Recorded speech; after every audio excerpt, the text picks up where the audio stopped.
Golf, baseball, softball, fitness, soccer, you name it, Platigan Sports in Grand Island has got it. Stop by to buy, sell, or trade used fitness equipment. Trade in and trade up at Platigan Sports.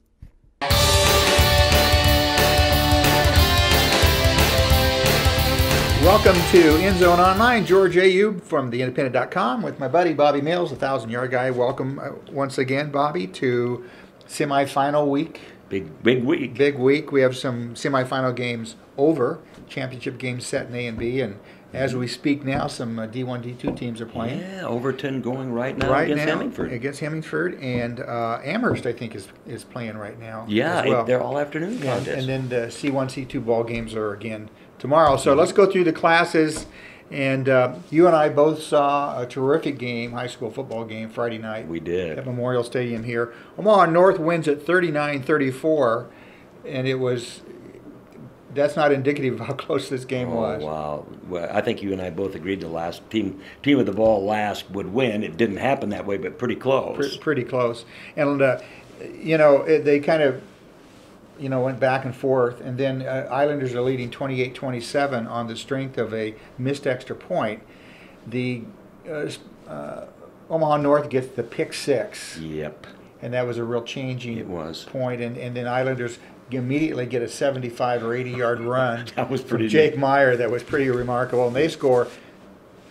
And Omaha North goes back down. Calvin Strong gets the touchdown. Yep. So the emotions were up and down. You were on the north sideline most of the night. I was on the Grand Island sideline. That would have been interesting. And the change in emotion was phenomenal. It was, but they kept their cool. Both teams did. I really thought, and the kids played hard right to the end. It was as good a high school football game as I've seen. About 4,000 people were at Memorial Stadium. I don't remember a football game that exciting for a long time, and I see a lot of them as you do. So it was, to have a sideline view, we were blessed in that deal. I'll tell you what. Yeah, we really were. So what did you think of Calvin Strong?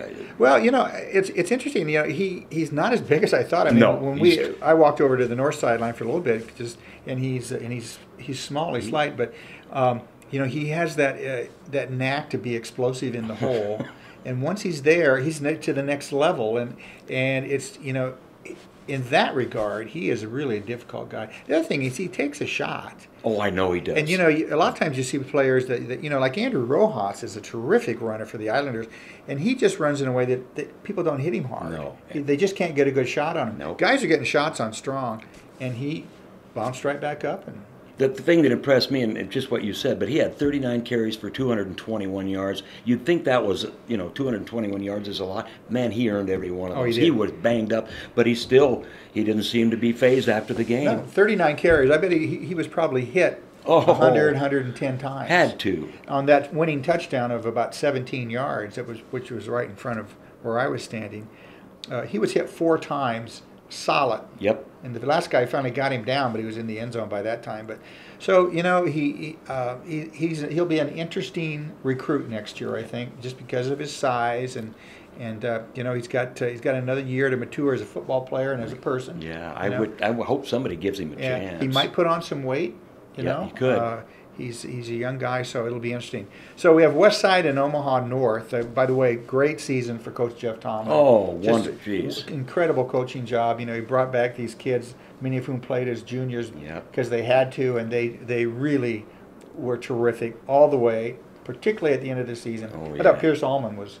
what a great player. You mentioned that all season long. Had a great game against Omaha North. So when Tomlin says, I want this bunch to be a blueprint for future teams, that's saying a ton. Yeah, it really was. So congratulations to the Islanders on a great season. Yep. Okay, North's going to go down and play West Side, a team that beat Grand Island easy early in the season. But as you say, Grand Island was a different team then. Yeah, they certainly So were. who do you like in that contest? They got there by beating the number 1 seed. Boy, I'm telling you what, it seems to me that West Side's defense might be a little more solid than Omaha North's. I don't know. Yeah. I think it's going to be a terrific ball game. Yeah, I think it's a good matchup. Do you think it'll be 39-34? Boy, I certainly do. I don't think so. I'm thinking it's probably going to be 20-17, right around in there. And it's interesting how the defenses have kind of come to the fore here at the end of the season in Class A, anyway. Yeah, they have. You know, they've had to step up. They put a lot of points on the board, but then when they had to step up and make a play. North gets the pick 6. Yep. You know, and wins it. So that ball game's a week from today at Memorial Stadium at 7 o'clock at night, and of course all the games will be on NET. Right. Okay, we're going to go to Class B. York and Scott made it to the finals. Our friends in York win 12-7 over Gretna. That was a real cliffhanger. Wasn't that? I just can't believe, you know, I don't know how many yards they had. It wasn't very many. No. And I don't know if they had 200 yards. But the defense came through. Found a way to do it. This is one of the teams that I thought could go all the way to the finals. Now beat the #1 team to get there. Yeah. But they know how to play. And, of course, Glenn Snodgrass is the deal. Yeah. Well, and Scott goes out to McCook and wins 24-7. That's impressive. That's very impressive. They had no stars. McCook's a great team. Yeah. You know, so they go out and they beat him, and so you know York, they're kind of the Cinderella, riding a little magic carpet here. How can you pick against them? But it's tough to pick against them now. And Matt Turman is a very smart coach for Scott. There's no stars. Yeah. They just it's no I in team. So. You know. That ball game's next Monday. That's a 7 o'clock game at night. That's York v. Scott. We'll for the Class B championship. We're going to talk about Class C1 before we take a break. Lakeview has really come on strong. The C1 scores, Bobby, I just, you know, nothing was really close. No.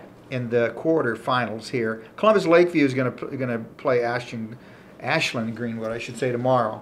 They both get there with easy 33-13. Ashland beats Lincoln Christian. Whoa. And Lakeview 55-36 over a good Bishop Newman. Oh, team. yeah. You know, and so Lakeview, you know, we talked about this last week, played that tough schedule early on, and now it's, you know, now they're really, you know, beating people up. I kind of like Lakeview, but Ashland Greenwood is a better team than anybody thought. They kind of snuck in there, but now they're for real.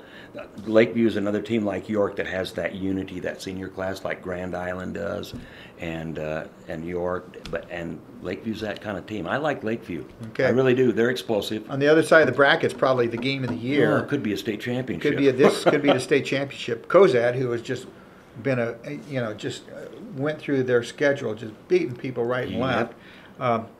They beat Gothenburg for the second time this year, 34-9. Over on the other side, our friends up at Boone Central, Newman Grove, 34-16 winners over Norfolk Catholic. Oh, boy. And so they seem to be healthy. I'm talking about Boone Central. Everybody's healthy now. Missouri's back. And so that is going to be an incredible ball game. That ball game is at Kozad. Under the sun, it's supposed to be 58 degrees. Oh, my goodness. I just can't. That's going to be the one I'm going to go to. And I don't even know what to tell you. It's just a toss-up. I can't even figure that one out. Classic matchup of the West against the East. Kozad, if you watch some of the holes that they open up for Jake Paulson, I just couldn't believe how interesting thing with 4 teams left like this, and you have a big game on one side of the bracket. Yeah. And the winner, you know, I mean, a lot of people are probably overlooking the other side of the they bracket. are. They win this ball game and then have a little bit of a letdown because they think this is the one. Neither team, whoever comes out of that Kozad Boone Central game, they can't have any letdown. They've got to be focused, and I'm sure those two fellas know how to do it, you know. But I've seen this happen where the other bracket sneaks up and catches them in a lull, and let's hope that doesn't happen for either. So you like Kozad on that side of the bracket? I don't know what to tell you. I really don't. Boone is so good. Gentrup and Headland are both back. They missed 7 games. They're terrific players. They're both full strength. Yeah, that'll be a Flip terrific a coin game for me. I'm sorry. Championship ball game is a week from today, and 10:15 in the morning. That sounds like a Big Ten starting time. Yes, it does. We're going to talk about the other 3 classes right after a word from Play It Again Sports. This is End Zone Online. Do you want to trade in your used fitness or sports equipment? How about sports apparel? All your answers are at Play It Again Sports in Grand Island, where you can trade in and trade up at Play It Again Sports. Welcome back to End Zone Online. George Ayoub with Bobby Mills. We're talking high school playoff football. We are in Class C2, where our friends down the road south, Doniphan Trumbull, got a 42-20 win last week over North Platte St. Pat's. Yep. Impressive. Did it impressively. I think they're going to meet a tough Battle Creek team now. Oh, who is all together now. Yeah, and Battle Creek comes in to this matchup undefeated. Unblemished record. As well. So we have 2 undefeateds going in C2 on that side of the bracket. On the other side, Malcolm and David City Aquinas defending champions. Right. So a good Malcolm team. Better Surprised some people here. They beat David City Aquinas 14-12 the last regular season game. Right. So here they are matching up again. What do you look for in that rematch? Well, I don't know if anybody wins two against Ron Mimic, so I'm going to go for Aquinas. But boy, hats off to the Clippers. What a season they've had, and they're the real deal. Anybody that can beat Aquinas has got to be good. Yeah. So, and Aquinas really beat up on Lutheran High Northeast. I thought that'd be close, so I'm going to go for David City Aquinas, but. That Battle Creek Donovan Trumbull game, Donovan Trumbull got their we don't show up for a game out the first quarter and a half against St. Pat's. I thought they were going to lose. They just seemed uninterested. And then, oh boy. Yeah, they got their attention. Not even at halftime. They just started going and it was over. Battle Creek gets there with a 21-14 win over Hastings St. Cecilia, which at this time of year is something because, Carl Tesmer has a good game plan. Has the kids ready to go this time of year. So that's a big deal. Now, we talked about the Battle Creek players being suspended. I want to take my hat off to that faculty and whoever's involved. They stuck with that 3-game suspension during the playoffs, and now they're back. They're back, and they learned their lesson, and now Donovan Trumbull is really going to have their hands full up in Battle Creek. Yeah. So and the ball game is in Battle Creek, so that's going to be a tough matchup. Bob Schnitzler is going to be there, I'm sure, so it'll be a great one. Yep, 2 good ball games on that side.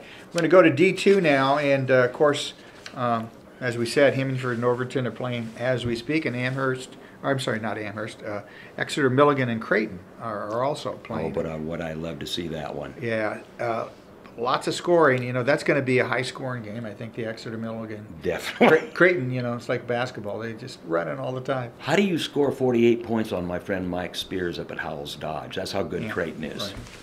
Yeah, so that's going to be that's a classic matchup as well. I kind of see a little bit that, like Cozad and Boone Central, that side of the bracket, people thinking, oh, that's the state championship game. I got news for you. You got to win 2. That's exactly right. So Overton and Hemingford, of course, on the other side. Then we go to, finally, to D2. Ball games being played right now, or today, rather, Amherst and Stewart, Fall City Sacred Heart, and Why Not 52-50 winners over the Giltner Hornets. Isn't that something? And comeback. You were at the ball game. What happened there? They just, as we've talked about before, Why Not runs the same kind of an offense as Giltner does, and Giltner played a great game, but they don't quit. And Jackson Sudbeck is a great quarterback. They just happened to drive down the field and score when they were behind 50-38, and then an onside kick was recovered. They took it down and scored. And the extra point, Sudbeck rolls back, throws it into triple coverage. One Giltner kid tips it, falls into the hands of a freshman, and there's the ball game. Yeah. That tip ball, we've seen that. A little bit of luck. It reminded me of the Nebraska game, and the Hail Mary. But I have to tell you, just from reading our report in the Independent about the game afterwards, Jeff Ashby was a class act. Oh, yeah. As he always is. Just answering the questions, and a heartbreaking loss. Oh, my. For Giltner, trying to get back to that championship game, the defending champions. A class act. Kids learn from their coaches when they act like that after a win or a loss. He is a class act, and he'll be talking about this game for 6 months, but he knows that they gave it everything they could. But he will take the blame. Absolutely, yeah. So appreciate that. So that's a Monday, 2:45 in the afternoon is the final on that one. So. So that you're going to spend next Monday. I know where you're going to be next Monday and Tuesday. Right. Never missed one at Memorial Stadium. I've seen every one, and it's just great. We'll do a wrap-up End Zone Online when it's all over. We'll come back and talk a little bit about the season. That'll be midweek next week. Yep. We'll get your thought out from. You going to do the sidelines? Or you're going to be up in the press box? I'll be by hook or by crook down at the sidelines. You got to be kind of quick when those big guys run out of bounds. I know. I forgot about that. If I get hurt or something, just keep going because you got to keep it going. Okay, sounds good. We will be back next week with our last End Zone Online of the year. We're going to talk about the state championships games, and we'll also talk about some things we saw this year that we thought were really well done with high school football. So if you get a chance, Monday and Tuesday, Nebraska State High School Football Championships will be at Memorial Stadium. Look for the Bobby. This is George Ayoub, Bobby Mills for End Zone Online. Elisa Reitz behind the camera. Thanks, Elisa. See you next week.